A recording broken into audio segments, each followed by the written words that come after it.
Ano yun? Low blood? Ano ba? Normal? 120/80.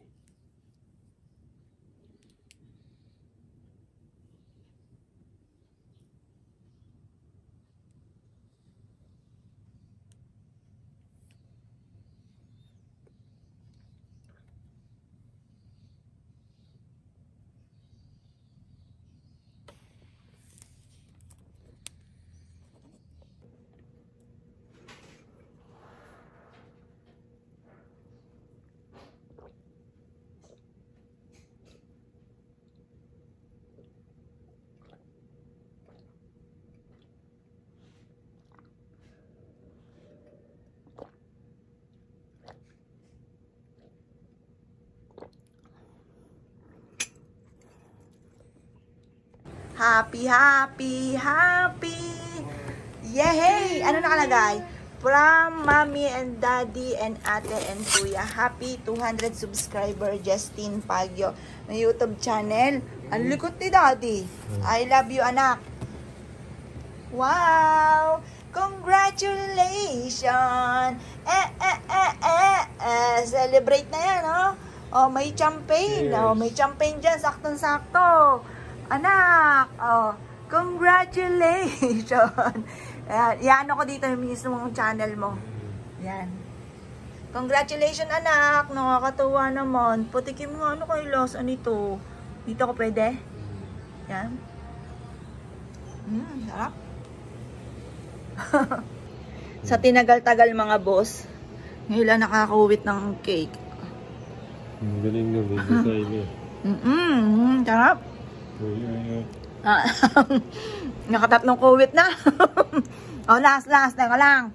Madam. Hop. Oh. Teka, patingin naman. Oh.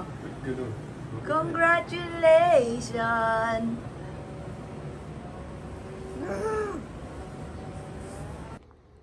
Parang ngayon ko lang ito nakakita.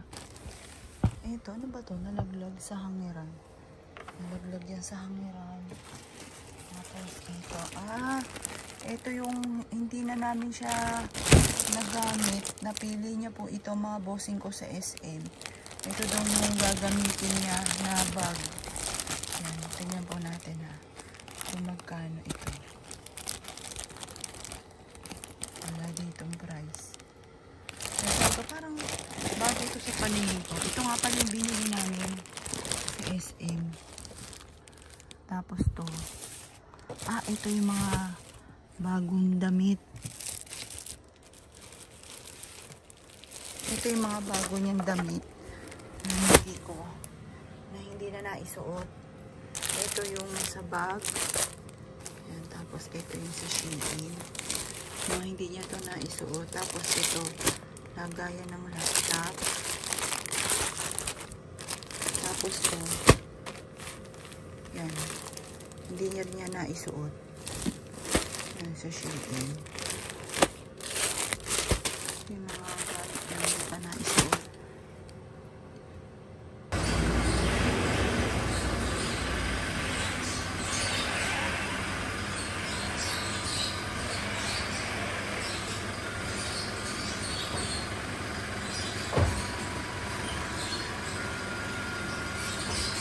Yan, si Dingdong Dantes. Bababa na.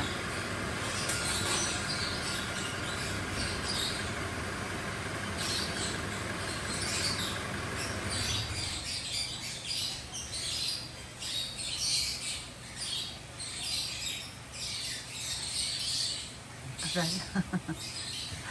Ang hinayupak. Ayun na, si Dingdong Dantes! Ding-dong!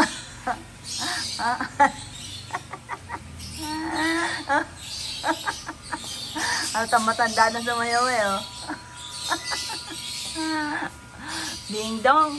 Ding-dong! Yan, may check up po kami ngayon. Pero mag-i-e-bike na lang kami kasi walang parking mga bossing. Eh yung e-bike kahit pahara-harabas na parking, pwede. Yan, mahirapan lang kami sa parking doon. Kaya mag-i-e-bike na lang po kami. Yan, may nagtatanong sa akin, sabi sa akin, "Hala, ba't ka nagko-commute?" Nangyari yung e-bike namin mga bossing ko ay nalobat. Pinahatak namin mga bossing ko sa tricycle. Ayun, dahil sabi sa akin, "Hala, di ko alam kung ano ba yun, ang aasar ba? Hala, ba't ka nagko-commute na lang ha?" Kasi nga po, nalobat yung e-bike. Yan, ang e-bike, pangharabas po yan. Kahit sa palengke, dahil dito sa amin sa Binyan, talagang pahirapan ang parking. Kaya nag-iingat po kami. Tinitingnan ko. Pagliko dito, luminggo si Joey Lane.